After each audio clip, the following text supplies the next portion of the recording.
लहरों से डरकर नौका पार नहीं होती, कोशिश करने वालों की कभी हार नहीं होती।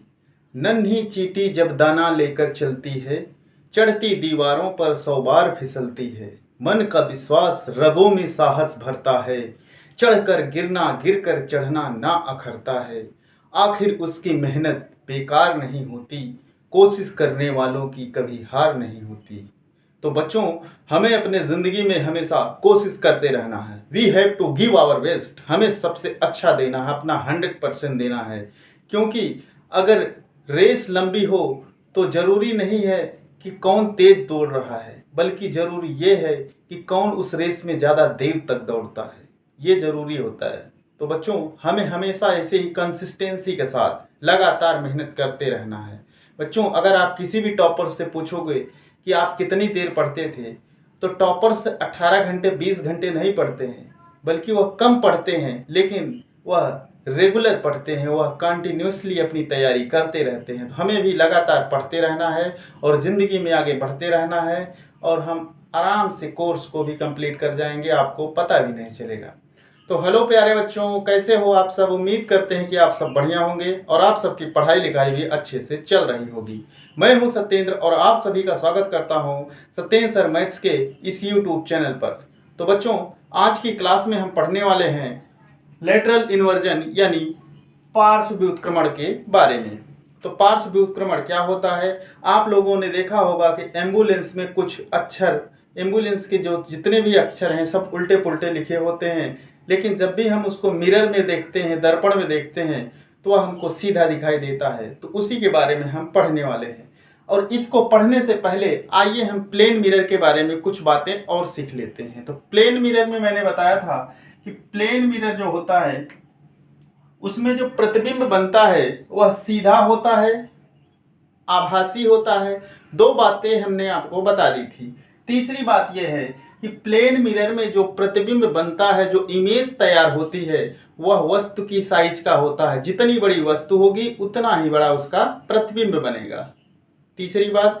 और चौथी सबसे इंपॉर्टेंट बात कि कोई भी वस्तु किसी समतल दर्पण से, प्लेन मिरर से जितनी दूरी पर सामने रखी होती है, उसका प्रतिबिंब, उसका इमेज उतनी ही दूरी पर उसके पीछे बनता है। देखते हैं, जैसे मान लीजिए कोई वस्तु है, वो यहाँ पे रखी है, ठीक है बच्चों, यहाँ पे रखी है, ए बी कोई वस्तु है, और इस दर्पण से यह 15 सेंटीमीटर की दूरी पर रखी है। 15 सेंटीमीटर की दूरी पर। यह फिगर मैंने कल की वीडियो में आपको बताया था, ठीक है। तो इसकी इमेज जो तैयार होगी इस दर्पण के पीछे, इस दर्पण के पीछे उतनी ही दूरी पर तैयार होगी। एक बार मैं फिर से ये फिगर बना देता हूं जल्दी से। उतनी ही दूरी पर तैयार होगी, ठीक है प्यारे बच्चों। कितनी दूरी पर तैयार होगी? जितनी दूरी पर इसको सामने रखा गया है उतनी ही दूरी पर यह इसका इमेज तैयार होगा, ठीक है। ये इसका इमेज बनके तैयार है, ठीक है प्यारे बच्चों। तो जितनी दूरी पर, ये पूछता है सवाल, यदि कोई वस्तु किसी समतल दर्पण से 20 सेंटीमीटर की दूरी पर रखी है तो उसका प्रतिबिंब कहाँ बनेगा, कैसा होगा? तो आपको बताना है कि उसका प्रतिबिंब दर्पण के पीछे 20 सेंटीमीटर मतलब उतनी ही दूरी पर और वस्तु के बराबर और सीधा बनेगा। समझ गए ये बात? तो इसका प्रतिबिंब वो भी यहीं से 15 सेंटीमीटर, मान लो ये 15 मैंने यहाँ माना है, तो 15 सेंटीमीटर की दूरी पर सामने रखी है, तो 15 सेंटीमीटर की दूरी पर यह पीछे बनेगी। कैसी होगी? वर्चुअल होगी, आभासी होगी, वस्तु के बराबर होगी, ठीक है। समझ गए? अब आइए समझते हैं लेटरल इन्वर्जन क्या है। तो प्यारे बच्चों, सबसे पहले इसका परिभाषा हम पढ़ते हैं। परिभाषा में कुछ भी नहीं है। दर्पण में उल्टा दिखाई देना, वस्तु की तुलना में दर्पण में बायां का दायां व दायां का बायां। यानी जब हम दर्पण में किसी वस्तु को देखते हैं तो लेफ्ट का राइट और राइट का लेफ्ट दिखता है, वही होता है लेटरल इन्वर्जन। इंग्लिश में बोलते हैं apparent reversal of the mirror images left and right when compared with the object। जब उसकी वस्तु से तुलना की जाती है तो वह मिरर में कैसा दिखता है? लेफ्ट का राइट और राइट का लेफ्ट। जैसे आप लोगों ने एम्बुलेंस को देखा होगा। एम्बुलेंस में कुछ इस तरीके से अक्षर लिखे होते हैं, कुछ इस तरीके से वहाँ पे लेटर लिखे होते हैं अगर एम्बुलेंस को सामने से देखते हैं। और जब भी हम बाइक से जा रहे होते हैं, मान लीजिए बाइक से हम जा रहे हैं, ठीक है, हम साइड मिरर में देखते हैं तो एम्बुलेंस हमको सीधा दिखाई देता है। अक्षर देखिए, ये क्या है इसका लेफ्ट, ये क्या है लेफ्ट, ये क्या है राइट। अब आप देखिए, जब हम मिरर में देखते हैं, जब हम दर्पण में देखते हैं तो ये राइट वाला यहाँ लेफ्ट बन गया, और जो ये लेफ्ट में था वो कहाँ चला गया, राइट में। देख रहे हैं, लेफ्ट का राइट और राइट का लेफ्ट। इसलिए एम्बुलेंस के ऊपर कुछ ऐसे अक्षर लिखे जाते हैं जिससे मिरर में देखने पर वह सीधे दिखाई दे। समझ में आया होगा लेटरल इन्वर्जन क्या है। अब आगे की वीडियो में हम पढ़ेंगे कि स्फेरिकल मिरर यानी गोलीय दर्पण क्या होता है, किसे कहते हैं, स्फेरिकल मिरर कितने टाइप का होता है, उसके प्रकार क्या होते हैं, गोलीय दर्पण कितने प्रकार का होता है, अवतल दर्पण, उत्तल दर्पण, इन सब के बारे में अब आगे पढ़ते हैं। ठीक है बच्चों। तो बच्चों अब हम पढ़ते हैं गोलीय दर्पण के बारे में, यानी स्फेरिकल मिरर क्या होता है। तो पहले परिभाषा देखते हैं। वह दर्पण जिसका परावर्तक पृष्ठ अंदर या बाहर की ओर वक्रित होता है गोलीय दर्पण कहलाता है। ठीक है बच्चों, गोलीय दर्पण दो प्रकार का होता है, और जिसका परावर्तक पृष्ठ बोले तो रिफ्लेक्टेड सरफेस क्या हो, अंदर या बाहर की ओर वक्रित हो, कर्व्ड हो, तो उसको बोलते हैं गोलीय दर्पण या स्फेरिकल मिरर। दो प्रकार का होता है, दोनों प्रकार को मैं चित्र के माध्यम से हम समझते हैं। एक इस तरीके का है, ठीक है बच्चों, और एक इस तरीके का है। ठीक है, एक सेकेंड, एक इस तरीके का होता है और एक इस तरीके का होता है। ठीक है, तो परावर्तक पृष्ठ यदि अंदर की ओर है, तो अंदर की ओर है, मान लीजिए इसके हमने इधर क्या कर दिया, पॉलिश कर दिया, तो पॉलिश कर दिया, तो अगर सन रेज आएंगी तो इसको तो पार नहीं कर पाएंगी क्योंकि ये पॉलिश है। तो मान लीजिए ये एक हमने काल्पनिक रेखा खींची, तो काल्पनिक रेखा जहां से होकर गुजरती है उसको बोलते हैं पोल। पोल क्या है, पोल मतलब ध्रुव, ध्रुव मतलब इस कर्वी जो मिरर है या वक्रित जो मिरर है, ठीक है, उसका जो मध्य बिंदु होता है उसी को बोलते हैं पोल। ठीक है बच्चों, तो ये पोल हो गया। अब अगर मैं इसको पूरे को अगर मैं बनाता तो ये एक तरीके का ये गोला ही तो सर स्फीयर ही तो है, गोला ही तो है, वृत्त नहीं है, गोला है। वृत्त 2D आता है, गोला 3D में आएगा, गोला है। अब हमने उसी गोले को काट लिया है। ठीक है बच्चों, इस तरीके से हमने उसको क्या किया है, काट लिया है। तो ये अगर इसका सेंटर कहाँ होता है, यहाँ पे। गोले का केंद्र जो होता है, किसी खोखले गोले का जो केंद्र होता है वही दर्पण का वक्रता केंद्र कहलाता है। अभी हम आगे पढ़ेंगे इसके बारे में। ठीक है बच्चों, अब ये इसका देखिए, ये गुफा के अंदर जा रही है, इस तरीके की ये गुफा हो गई ना, तो गुफा के अंदर, केव के अंदर जाएगी कोई सन रे, कोई भी लाइट रे अगर केव के अंदर यानी गुफा के अंदर जा रही है तो उसको बोलते हैं, उसका रिफ्लेक्टेड सरफेस किधर होगा, इनवर्ड होगा, यानी अंदर की ओर होगा। अंदर की ओर जिस भी दर्पण का परावर्तक पृष्ठ अंदर की ओर हो उसको अवतल दर्पण कहते हैं। तो यह कौन सा दर्पण है, यह अवतल दर्पण हुआ बच्चों। अवतल दर्पण इंग्लिश में बोलते हैं कनकेव मिरर, कनकेव मिरर। तो कनकेव मिरर क्या होता है, ऐसा दर्पण जिसका परावर्तक पृष्ठ अंदर की ओर होता है उसे कनकेव मिरर कहते हैं। देखिए ध्यान से देखना, यहाँ पे लाइट रेज आएगी, यहाँ से टकराएगी, ऐसे निकल जाएगी। ठीक है बच्चों, इसका इस तरीके से आपतित होगी यहाँ पर, फिर यहाँ से परावर्तित हो गई।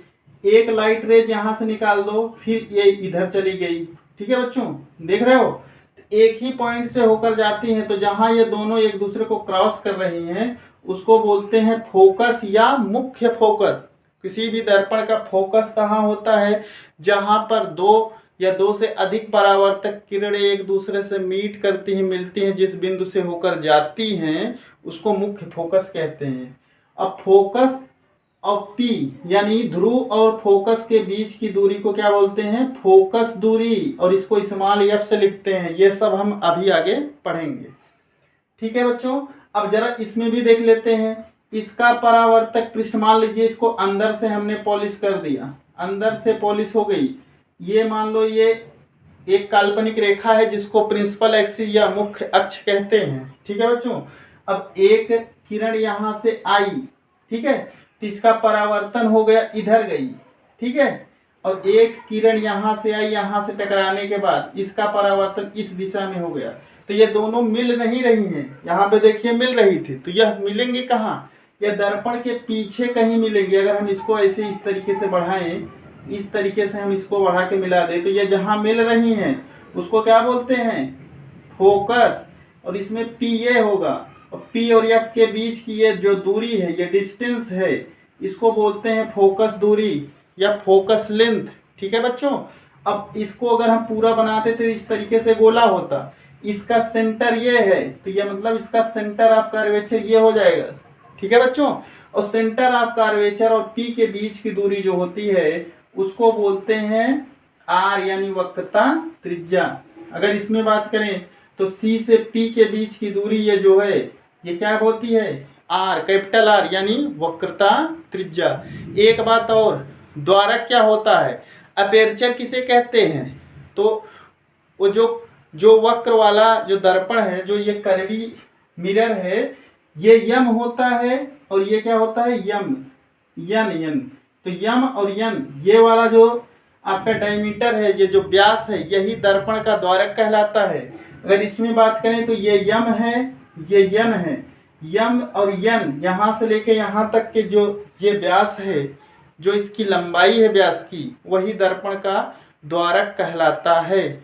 समझ गए इतनी बात। अब आगे चलते हैं। अब इसको हम महत्वपूर्ण पद में लिख लेते हैं, ठीक है। उसको कभी एग्जाम में नहीं पूछेगा, लेकिन हमें जानना जरूरी है कि ध्रुव किसे कहते हैं, और वक्रता केंद्र क्या होता है, वक्रता त्रिज्या क्या होता है, मुख्य अक्ष क्या होता है, दर्पण का द्वारक किसे कहते हैं, मुख्य अक्ष क्या होता है ना, ये सब बातें अब हम आगे पढ़ते हैं।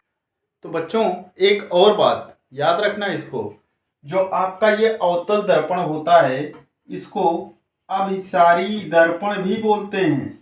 क्या बोलते हैं, अभिसारी दर्पण, और इंग्लिश में बोलते हैं कन्वर्जिंग मिरर, ठीक है बच्चों।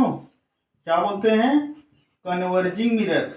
पूछता है बार बार कि अभिसारी दर्पण क्या होता है, वो विकल्पी में दे देगा अवतल दर्पण, उत्तल दर्पण और एक आध दर्पण देके। तो आपको याद रखना है अवतल दर्पण को ही अभिसारी दर्पण कहते हैं, और उत्तल दर्पण जो होता है इसको अपसारी दर्पण कहते हैं। अपसारी दर्पण को डाइवर्जिंग मिरर बोलते हैं, ठीक है प्यारे बच्चों, डाइवर्जिंग मिरर, ठीक है। अपसारी दर्पण को डाइवर्जिंग मिरर, यानी ये उत्तल दर्पण ही अपसारी दर्पण भी होता है। इन सब के यूजेस को हम आगे पढ़ेंगे। और अब पढ़ते हैं गोलीय दर्पण के महत्वपूर्ण पद क्या होते हैं, ठीक है बच्चों, बने रहिए। बच्चों जल्दी जल्दी हम पढ़ लेते हैं कि जो गोलीय दर्पण है उससे संबंधित कुछ महत्वपूर्ण पद हैं, जो बार बार हम बोलेंगे नाम, और आपको याद रखना है, ठीक है। तो गोलीय दर्पण से संबंधित महत्वपूर्ण पद में ध्रुव होता है, यानी पोल। पोल क्या होता है, पोल ये जो वक्रीय जो है ना, वक्र जो है, इसका जो मध्य बिंदु होता है वही हमारा ध्रुव कहलाता है, पोल कहलाता है। समझ गए। आगे है वक्रता केंद्र। किसी खोखले गोले का जो केंद्र होता है, अगर हम इसको पूरा बनाएंगे तो ये इस तरीके का एक गोला ही तो होगा, इस तरीके का। इसका जो केंद्र होता है वही इस वक्रीय दर्पण का वक्रता केंद्र कहलाता है, ठीक है। वक्रता त्रिज्या क्या होती है, इस सेंटर यानी सी से पी के बीच की दूरी क्या कहलाती है, मैं यहाँ पे थोड़ा सा लिखता जाऊंगा। वक्रता केंद्र का मतलब सी, और सीपी समझ गए ना, ये जो सेंटर है, सेंटर ऑफ कर्वेचर, वहां से ध्रुव के बीच की दूरी, ये क्या कहलाती है, आर, ठीक है। फिर है फोकस। फोकस क्या होता है, परावर्तक किरणें किसी दर्पण से टकराने के बाद जो प्रकाश की किरणें हैं जिस बिंदु से होकर गुजरती हैं, निकलती हैं, या जिस बिंदु पर मिलती हैं, उसको बोलते हैं फोकस। और इसको कैपिटल एफ से लिखते हैं, कैपिटल एफ से, याद रखना। फोकस दूरी क्या होती है, फोकस और ध्रुव के बीच की दूरी फोकस दूरी, इसको स्मॉल एफ से लिखते हैं। मुख्य अक्ष क्या होता है, किसी दर्पण के मध्य बिंदु से गुजरने वाली काल्पनिक रेखा मुख्य अक्ष कहलाती है। ये सब पूछेगा नहीं, लेकिन हमें जानना जरूरी है, एग्जाम में नहीं पूछेगा।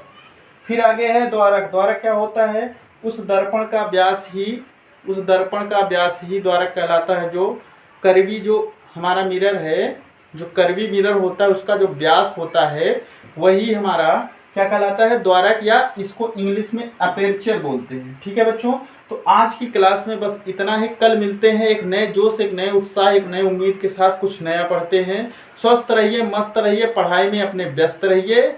जाते जाते उसी मैसेज के साथ कि अपने आस पड़ोस में साफ सफाई रखें, बच्चों का ख्याल रखें, बुजुर्गों का ख्याल रखें, महिलाओं का सम्मान करें। फिर मिलते हैं कल। जय हिंद बच्चों।